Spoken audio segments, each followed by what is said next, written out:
엔화를 거래할 수 있는 화폐로서 취급 안 하게 될 가능성이 있다는 거예요. 그 다음에는 뭐겠어요? 휴지 조각이 되는 거죠. 지금 한국인들의 인식 속에 60, 70대들은 이걸 보고 경악을 금치 못할 거예요. 일본 정부의 빚이 이렇게 많은 것은 결국은 일본 국민들이 다 책임이 있는 거다 이거예요. 내가 볼 때는 우라병이 일본인 국민들에게 엄청나게 지금 이게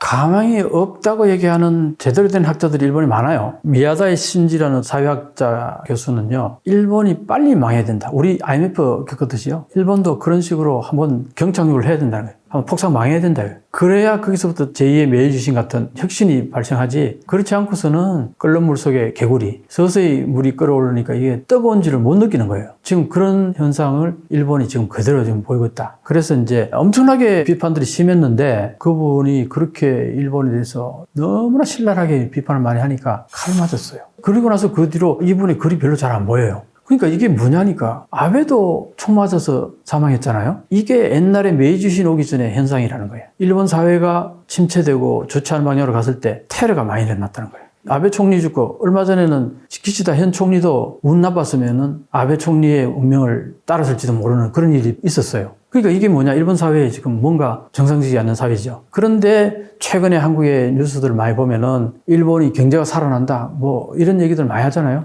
그건 이제 피상적으로 보는 거죠. 한 일부분을 보면 대기업, 수출하는 대기업들은 살펴났다는 거죠. 거기는 완전히 뭐 잔치죠. 그러니까 그게 기업으로서는 0.3%밖에 안 되고, 물론 그게 종사하는 사람들이 전체 노동자의 한 30%는 된다고 보긴 하는데, 그 사람들은 지장 없을 정도로 많이 봉급도 받고 하겠죠. 근데 나머지 70%가 어떡합니까? 그 사람들이 지금 20%, 30%, 앞으로 40%, 50%까지일지도 몰라요. 자, 이건 뭘 말하느냐? 옛날에 플라자 합의 있을 때 1달러당 240엔 하던 게 2년 사이에 1달러당 120엔으로 가치가 2배로 커졌다고 그러잖아요. 그때 일반 국민들은 아무것도 안 하고 자기 재산이 2배로 늘어난 거하고 똑같았어요. 그때 완전히 부자 노름했죠. 그때 받았던 빚을 지금 다 토해내라고 얘기하는 거나 마찬가지예요. 지금 현재 일본 정부가 무슨 얘기하는지 알아요? 이런 얘기도 합니다. 지금까지 일본이 지고 있는 빚이 265%예요, GDP에. 그러면 이게 도대체 이 돈을 어디다 썼겠어요? 일본 국민들한테 계속 이게 바람막기 정치라고 그래요. 일본에서 돈 뿌린다고 그래요.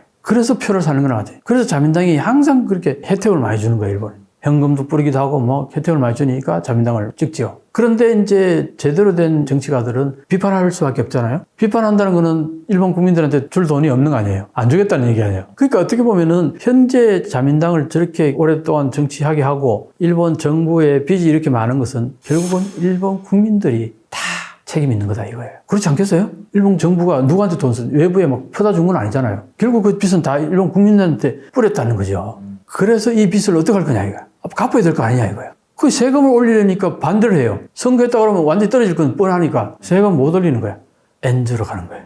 그래가지고 실제적으로 일본 국민들의 재산을 정부가 싹 뺏어오는 거예요. 지금 엔화 가치로 1000억엔이 빚이 있다 칩시다. 엔저가 돼가지고 반으로 떨어지면 1000억엔이 500억엔이 되는 거 아닙니까? 일본 정부의 빚은. 그렇게 해서 반은 갚아버리는 거예요. 엔저가 그런 효과가 있다는 거예요. 그 일본 정부 입장에서는 엔저로 가고 싶은 거죠. 꿀뚝같죠. 계속 가고 싶은 거예요. 계속 가면 대기업들 살판나잖아요. 자, 대기업들이 정치연금 많이 내죠. 일반 국민들이 정치연금 냅니까? 정치 입장에서는 대기업하고 짝짝꿍 해가지고 계속 엔저로 가고 싶은 거예요. 이게 현재 현실입니다. 일본의 현실.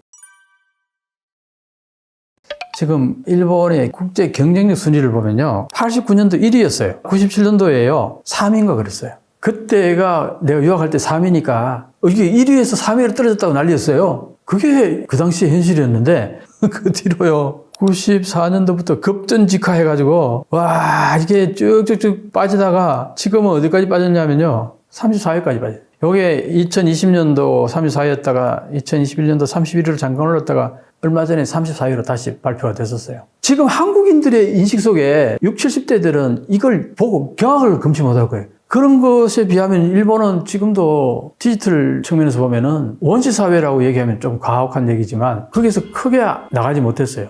그러니까 이게 일본이 얼마나 과거와 다르냐 이걸 뼈저리게 느낄 수 있죠. 일본 전체 안 좋죠. 그거 안 좋으니까 누구한테 화살이 가겠어요? 총리한테 가는 거죠. 총리 지지율이 지금 21%, 27% 그 사이 쫙 나오더라고요. 무슨 일을 해도 지지하는 철밥그릇 지지자들 30% 좀 넘는다. 일본에는 그것조차도 없는 거예요. 사실은 자민당이 웬간하면 지지도가 어느 정도는 형성이 돼요. 거기도 30% 선이라고 보는데 이게 21%까지 떨어졌다는 거는 지금 일본인들의 울분이 총리한테 다 간다는 얘기예요. 내가 볼 때는. 그 울분이 뭐겠어요? 이게 임금은 안 오르는데 물가는 오르고 해외 여행 좀 가려니까 애나 가치가 완전히 30% 떨어져 있으니까 주변에 돌아보면은 한국인 관광객이 완전히 와가지고 휘젓고 다니잖아요. 내가 볼 때는 우라병이 일본인 국민들에게 엄청나게 지금 이게 그 우라병이 전부 총리한테로 향하고 있지 않나 나는 봅니다.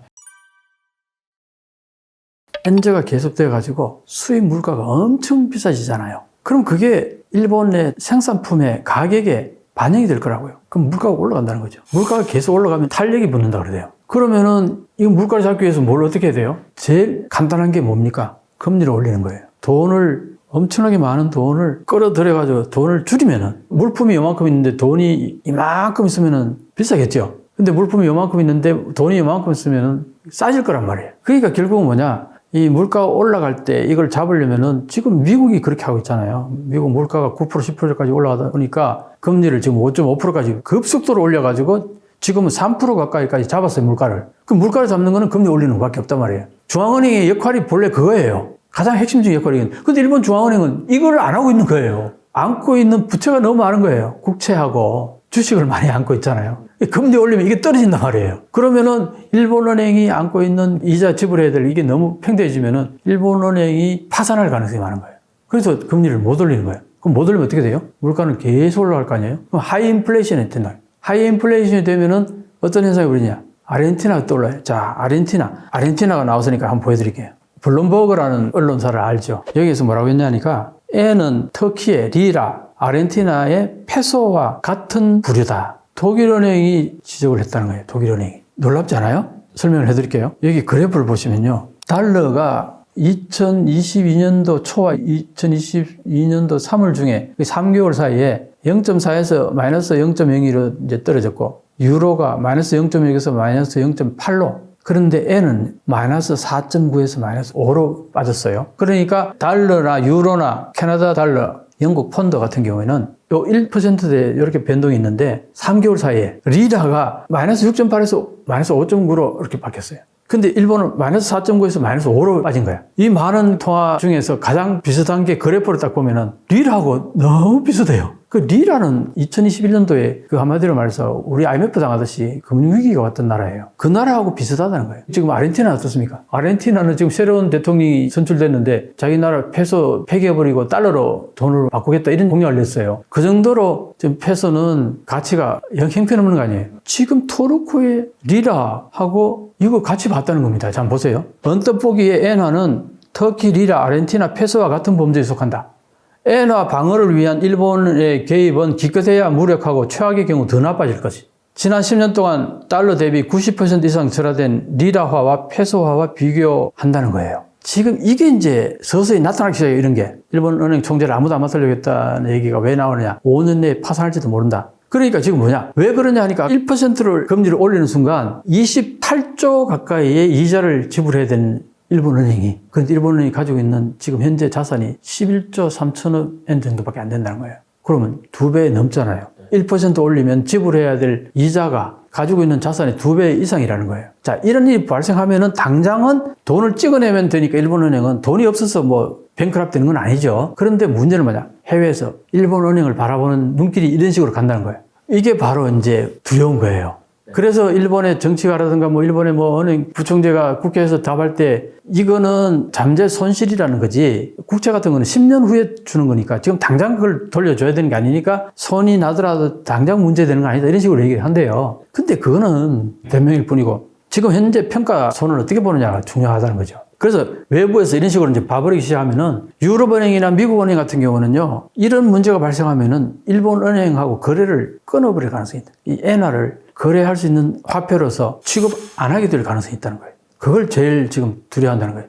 근데 그거는 어느 날 하루아침에 이루어진다는 거예요. 은행에 소수의 사람들이 모여가지고 엔화는 정크 수준이다. 뭐 이런 식으로 이제 지금 나오잖아요, 지금. 리라 페소하고 같은 급으로 부류를 취급한다는 거는 우리 다 알잖아요. 아르헨티나가 지금 어떤 상황인지. 터키도 마찬가지예요. 그러니까 이렇게 보고 있다는 거예요, 지금. 이제 이게 전 세계로 퍼지면은 그 다음 단계가 뭐냐? 엔화가 500엔 떨어지는 거예요. 1달러당 500엔. 그 다음에는 뭐겠어요? 휴지 조각이 되는 거죠. 그걸 푸지마키 다케시가 계속 경종을 울리고 있습니다. 현재 일본의 모습이 이래요. 그러니까 금리를 못 올리는 거죠. 마이너스 0.1%가 있어요. 마이너스. 그거요. 올려도 그게 별 영향이 없어요. 일본 은행이 안고 있는 그 전체 그 자산 규모에 마이너스 된 거는 5%도 채 안 된다 그래요. 올려봐야 별 영향이 없다는 겁니다. 그건. 근데 이제 지금 0%인 만약에 0.1이라도 올리잖아요. 엄청난 데미지가 생기는 거예요. 최근에 한국 뉴스에 나왔어요. 얼마 전에 며칠 전에 나왔는데 90조 몇천억 엔인가 손실을 봤다는 게요. 그게 지금 일본 은행에서 10년 국채 있잖아요. 10년 후에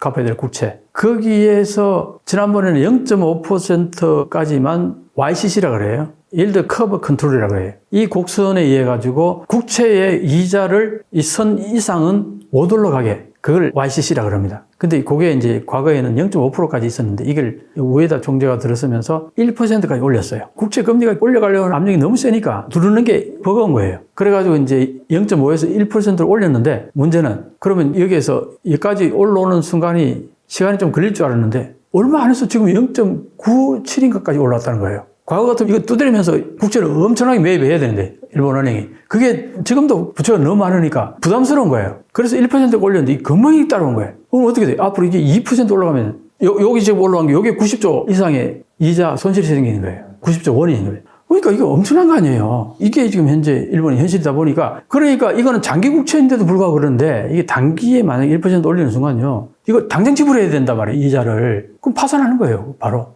그러니까 단기 금리를 못 올리는 거예요. 그 못 올리면 문제는 아까 뭐라 그랬나? 물가가 올라가는 거예요. 이거 어느 순간 바르르 올라간다는 거예요. 이게. 그 하이 인플레이션이 되는 하이 인플레이션 되면은 이제 1달러당 엔화가 500엔으로 떨어지는 현상이 발생할 수 있다. 이런 얘기를 하는 거예요.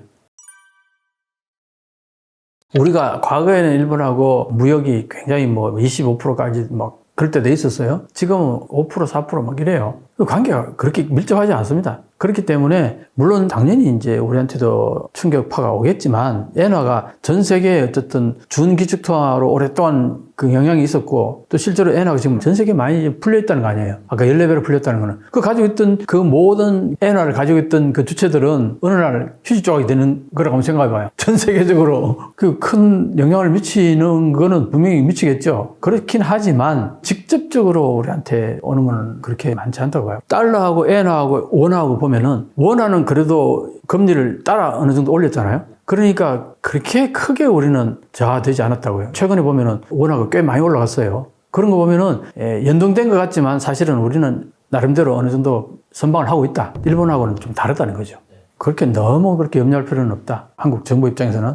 물론 이제 금리를 올릴 때 많이 고통스럽잖아요. 일반인들. 특히 전세라든가 아파트 사는 사람들, 은행에서 대부분 다 돈 빌려서 부동산을 사는데 이런 사람들에게는 금리 오르는 게 직격탄을 맞죠. 그렇지만 이게 어느 정도 버틸 수 있는 정도는 된다고 생각하는 거죠. 근데 일본은요, 올해 30년 가까이 했기 때문에 거기에 모든 게 맞춰져 있단 말이에요. 30년 가까이. 이게 소위 말하는 화학제품이라 그러면 어느 정도 안정화되어 있는 거예요. 여기서 뭔가 툭 떨어지면 그게 화학 반응이 일어나면서 온갖 막 난리가 불불 끓을 가능성이 있는 거죠. 근데 우리는 그런 건 아니었잖아요. 오르락내리락 했기 때문에 내성이 어느 정도 있는 거예요. 근데 일본은 0% 마이너스가 이게 오랫동안 지속되어 왔단 말이에요. 이게 1% 올리면 난리가 나는 게 중소기업들, 엄청나게 좀비 기업들 쓰러질 거고, 일본에도 보면은 돈을 빌려다 집을 대부분 지어요. 은행 이자가 싸니까. 거의 제로금리에 가까우니까. 그런데 그게 1% 올라가면은 그렇게 해서 집 지은 사람들은 전부 이제 난리가 나는 거죠. 일본은 대부분 그렇게 집 지었으니까.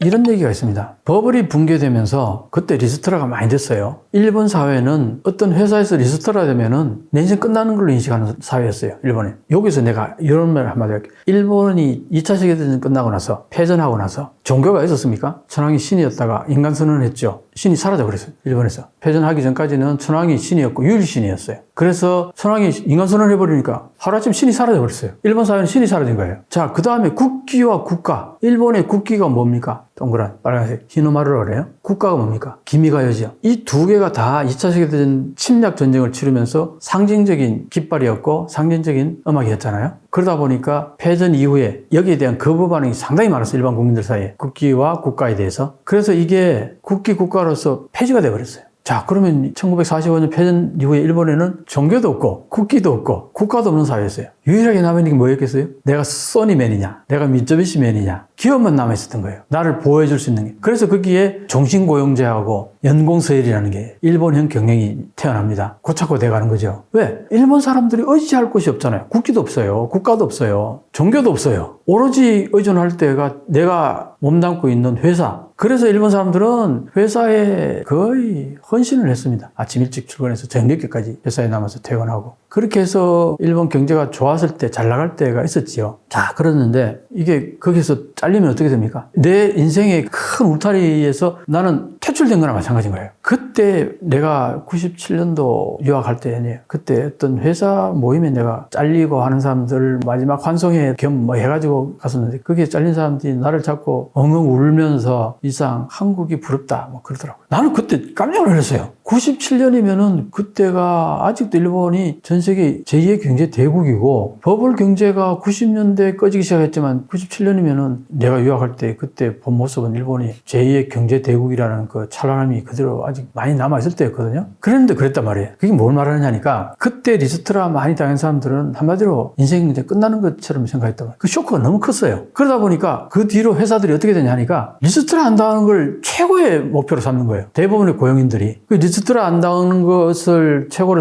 여기다 보니까 어떻게 되겠어요? 봉급은 좀 적게 줘도 좋다. 이렇게 되는 거예요. 그러니까 그때부터 임금이 안 오르는 거예요. 30년 동안 임금이 안 올랐어요. 예, 일본은 정말 보면 볼수록 신기해요. G7과 한국의 2000년 이후 평균 임금의 추이, 2000년 이후라 그랬지만 여기 보면은 이 빨간 선이 이게 일본인데 일본은 평행선을 걸어요. 평행선을. 근데 다른 나라들은 전부 다 이렇게 올라가는 선들 전부 이렇게 평행선을 그리는데 일본만 그냥 평지로 그냥 이게 20년 동안 이러고 있어요. 그 앞에도 그랬습니다. 이게 임금이 안 오르면요. 회사가 성장을 안 하는 거잖아요. 그러면요. 그 회사 분위기 묘해요. 조금씩이라도 성장해야 내가 과장 올라오고 그러면 또 좀 보너스도 받고 뭐 이런 게 있어야 되는데 이게 20, 30년 동안 오히려 마이너스 되고 이러면은 그 사업 전체 분위기가 좋을 리가 없죠. 그런 게 오랫동안 이어졌습니다. 그러다 보니까 지금도 혁신을 안 하고 왜 임금을 안 올려달라 그러니까 회사 입장에서는 큰 부담이 없어요. 그 다음에 또 돈은 은행에서 뭐 거의 무이자에 가깝게 빌려주니까 이게 소위 말하는 코스트가 잘만 관리하면은 이게 큰 코스트 들이지 않고 현상 유지하는 거는 별로 어렵지 않거든요. 그러니까 한마디로 나태해진 거예요. 기업 오너들이라든가 경영자들이. 그래서 경영자들의 마인드가 혁신의 마인드가 거의 없다. 그때 그 사람들은 내가 거느리고 있는 식구를 잘라내지 않는 것만 해도 잘한 거다. 선방한 거다. 거의 그런 마인드로 가게 됐다는 겁니다. 그게 일본의 기업 문화가 되어버렸다는 거예요.